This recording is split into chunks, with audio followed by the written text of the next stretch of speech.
दोस्तों आज हम बात करेंगे काशी विश्वनाथ मंदिर के बारे में 10 ऐसी अद्भुत रहस्य के बारे में जो शायद ही आप जानते हैं। तो चलिए शुरू करते हैं वीडियो को।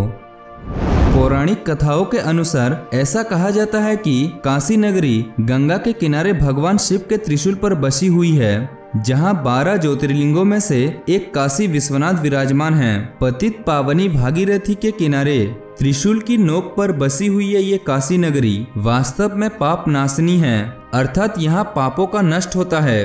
भोलेनाथ को ये नगरी अत्यंत प्रिय है, इसीलिए उन्होंने इसको अपना राजधानी तथा अपना नाम काशीनाथ रखा हुआ है। कहा जाता है कि ये नगरी पहले भगवान विष्णु की नगरी थी, जहाँ पर श्री हरि के आंसू गिरे थे, जहाँ पर बिंदु सरोवर बन गया और प्रभु यहाँ बिंदु माधव के नाम से प्रसिद्ध हुए। शिव जी को ये नगरी इतनी अच्छी लगी कि उन्होंने विष्णु जी से इस नगरी को अपने निवास स्थान के रूप में मांग लिया। तब से शिव जी यहाँ पर विराजमान हैं, श्री काशी विश्वनाथ जी के रूप में। ये हिंदुओं का एक पवित्र तीर्थ स्थल है। दोस्तों अब भगवान शिव के भक्त हैं तो कमेंट बॉक्स में हर हर महादेव लिखना। चीनी यात्री हेनसंग के अनुसार उसके समय में काशी में 100 मंदिर थे, परंतु मुगल शासकों के द्वारा खास कर औरंगजेब द्वारा वो सब को ध्वंस कर दिया गया। मंदिरों को ध्वंस करने के उपरांत वहां पर मस्जिदों का निर्माण किया गया। ईसा पूर्व 11वीं सदी में राजा हरिश्चंद्र जी ने जिस काशी विश्वनाथ का पूर्ण निर्माण करवाया था, फिर उसका निर्माण विक्रमादित्य ने करवाया था, परंतु 1154 में मोहम्मद गोरी ने इसको लूटने के बाद इसको तुड़वा दिया। इतिहासकारों के अनुसार इस मंदिर को 1154 में मोहम्मद गोरी द्वारा तोड़ा गया था। इसका पूर्ण निर्माण किया गया था, परंतु 1447 में इसे जौनपुर के सुल्तान महमूद शाह द्वारा फिर से तोड़ा गया था। फिर साल 1585 में राजा टोडरमल की सहायता से फिर से इस मंदिर का निर्माण किया गया। इस मंदिर को पुनः 1632 में शाहजहां ने सैनिकों को आदेश देकर इसे तोड़ने के लिए भेजा, लेकिन हिंदुओं के आक्रोश के कारण वो मंदिर को तोड़ नहीं पाए, परंतु काशी के अन्य 63 मंदिर को तोड़ दिए। एक बार फिर से 1669 में मुगल शासक औरंगजेब ने काशी विश्वनाथ को ध्वंस करने का फरमान जारी किया और ये फरमान आज भी कोलकाता के लाइब्रेरी में सुरक्षित है।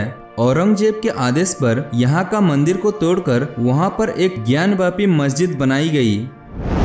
भैरवनाथ शिव के गढ़ और पार्वती के अनुचर माने जाते हैं। काशी के द्वारपाल के रूप में भैरवनाथ सदैव काशी की सुरक्षा करते हैं। भैरवनाथ को स्वयं भोलेनाथ ने द्वारपालक के रूप में नियुक्त किया था। शिव के रुद्र से भैरव की उत्पत्ति हुई है। मुख्यतः 2 भैरव की पूजा का प्रचलन है, एक है काल भैरव और दूसरा है बटुक भैरव। पौराणिक कथाओं के अनुसार ऐसा माना जाता है कि मृत्यु के उपरांत से महादेव उसे मोक्ष का मंत्र बताते हैं तथा मोक्ष प्राप्ति करवाते हैं। इसीलिए अधिकतर लोग अपने जीवन का अंतिम समय बिताने के लिए काशी चले आते हैं और ये काशी विश्वनाथ कई सदियों से हिंदुओं का तीर्थ स्थल माना जाता है। शास्त्रों के अनुसार जो व्यक्ति का मृत्यु हो जाती है तो वो व्यक्ति की अस्थियों को यहीं पर गंगा में विसर्जन किया जाता है। ये नगर सप्तम मोक्ष नगरी में से एक है।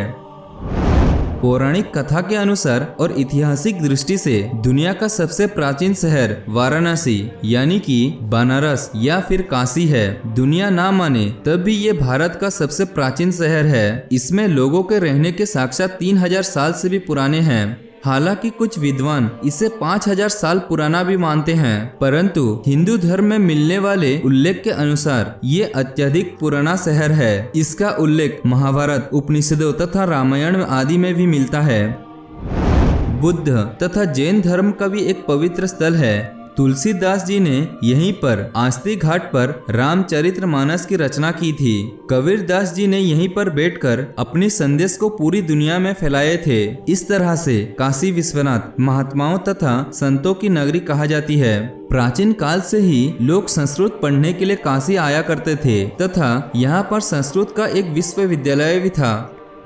काशी का बनारसी पान तथा बनारसी साड़ी केवल भारत में ही नहीं बल्कि विश्व में प्रसिद्ध है। यहाँ का बनारस हिंदू विश्वविद्यालय भी विश्व भर में प्रसिद्ध है। यहाँ के लोग भी अद्भुत होते हैं, जिन्हें बनारसी बाबू कहते हैं। बनारसियों का व्यवहार बहुत ही मीठा तथा ज्ञानपूर्ण होता है। दिमाग के बहुत ही चतुर होते हैं। देखा जाए तो बनारस से नेता, अभिनेता, संगीतकार, गीतकार, नृत्यकार की नगरी है।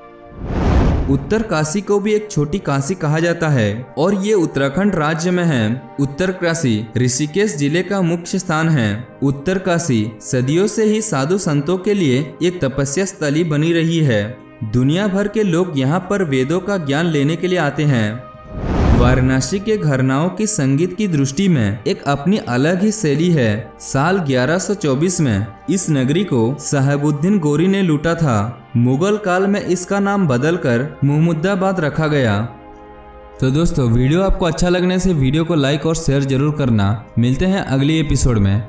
Thank you. Have a nice day.